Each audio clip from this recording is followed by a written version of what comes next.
नमस्कार, मैं Satish Bhardwaj, editor Panipat today. हलचल के संग में आपके समक्ष नगर की कुछ प्रमुख समाचारों की सुर्खियां आपके समक्ष रख रहा हूं। प्रधानमंत्री नरेंद्र मोदी ने स्वर्गीय अरुण जेटली को पहली बरसी पर भावभीनी श्रद्धांजलि दी। कांग्रेसी नेता सुनील बिंजोल का हनी ट्रैप मामले में 5 दिन का रिमांड। केंद्रीय कृषि मंत्री नरेंद्र तोमर से मिलकर पंजाब हरियाणा के आढ़तियों ने अध्यादेश वापस लेने की मांग की। 85 वर्ष की उम्र में भी महिला लाठी चलाती है, इसे देखकर लोग हैं हैरान। भारत का जलवायु कोरोना को हराने में सक्षम। अब समाचार विस्तार से। प्रधानमंत्री श्री नरेंद्र मोदी ने पूर्व केंद्रीय मंत्री अरुण जेटली को उनकी पहली बरसी पर भावभीनी श्रद्धांजलि दी। उन्होंने कहा कि पिछले साल आज ही के दिन जेटली जी हमारे बीच में नहीं रहे थे और मैं अपने मित्र को बहुत याद करता हूं। अरुण जी ने लगन के साथ देश की सेवा की। वह भाजपा ही नहीं, सभी दलों के नेताओं के मित्र थे और उनका गर्मजोशी भरा व्यक्तित्व, कानूनी ज्ञान हमें आज भी प्रेरित करता है। अन्य दलों के नेताओं भी उन्हें याद करते हैं और देश उन्हें सदा याद करता रहेगा। अगला समाचार। भारत की विषम जलवायु पर्यावरण कोरोना को हराने में सक्षम है। धीरे धीरे कोरोना सामान्य फ्लू की तरह हो जाएगा। कोरोना से मरने वालों के अनेक मामलों में देखा गया है कि कोरोना संक्रमण के ज़्यादातर मरीजों में पूर्व के गंभीर रोग अथवा कमज़ोर इम्यूनिटी से जुड़ी परिस्थितियां उसके लिए जिम्मेदार हो सकती हैं। भारत में कोरोना संक्रमण की तुलना अमेरिका, फ्रांस, इटली और ईरान जैसे देशों से नहीं की जानी चाहिए। हम रोगाणुओं के बीच जीवन यापन करने के आदी हैं। यही वातावरण हमें तमाम रोगों से लड़ने की क्षमता देता है।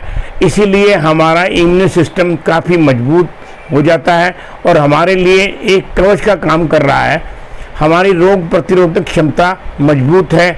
Indian council of medical research traditional medicine के निर्देशक डॉक्टर देव प्रसाद चट्टोपाध्याय ने एक भेंट में बताया, बढ़ती कोरोना जांच के साथ मरीजों की संख्या में वृद्धि के आंकड़ों को देखकर घबराने की ज़रूरत नहीं है। अब कोरोना अपने शिखर पर पहुंचकर अगस्त और सितंबर के प्रथम सप्ताह में कोरोना का मौजूदा संक्रमण काल काफ़ी हद तक सिमट जाएगा। देश के विभिन्न राज्यों के आंकड़ों में यह बात सामने आई है कि 80 से 85% कोरोना संक्रमित मरीजों में यह वायरस संक्रमित शरीर पर हमला करने के बाद श्वसन तंत्र के ऊपरी हिस्सों में ही रह जाता है।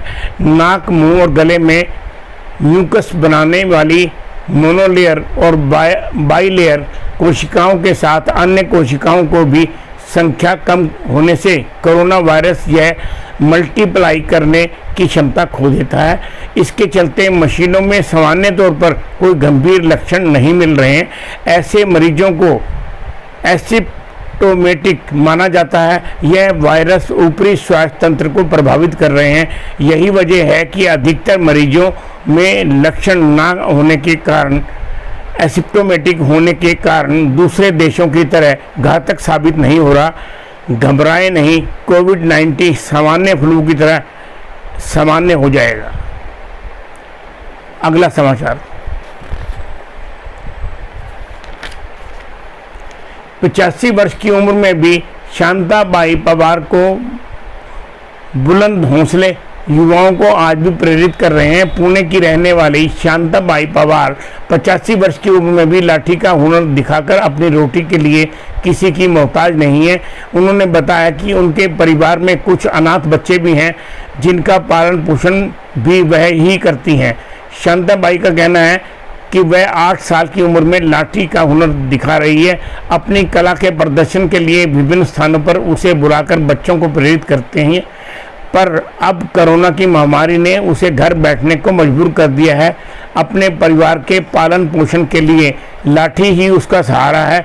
शांताबाई की लाठी का कौशल इंटरनेट पर वायरल होने के बाद सोनू सूद और रितेश देशमुख जैसे समाजसेवी कलाकारों ने भी उसकी मदद की है। आज भी लोग उन्हें लाठी चलाता देख हैरान रह जाते हैं। अगला समाचार। केंद्र सरकार ने फार्मर ट्रेडर्स कॉमर्स एसेशियल अकॉमोडिटी एक्ट लागू करने के लिए जारी अध्यादेश का आड़ती डटकर विरोध कर रहे हैं।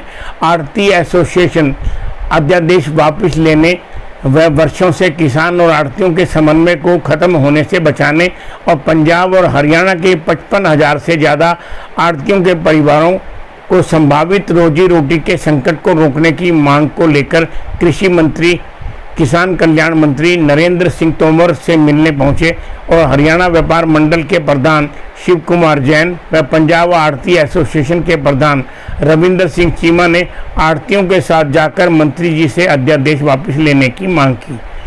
नए नियमों में कोई भी व्यक्ति जिसके पास पैन कार्ड हो वह किसान से सीधे फसल खरीद सकता है, जिसके कारण मंडी में बिकने वाली फसल पर आड़त लगने से दामों में अंतर आ जाने से किसान फसल मंडी में बाहर बेचने पर ही खुश होगा, इसे तरजीह देगा।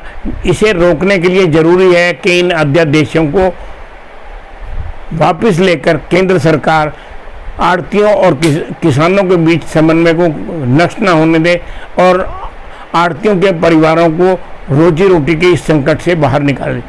अगला समाचार। कांग्रेसी नेता सुनील बुंझोल का हनी ट्रैप मामले में 5 दिन का रिमांड। आरोपी महिला सुनील बुंझोल के यहां किराएदार थी।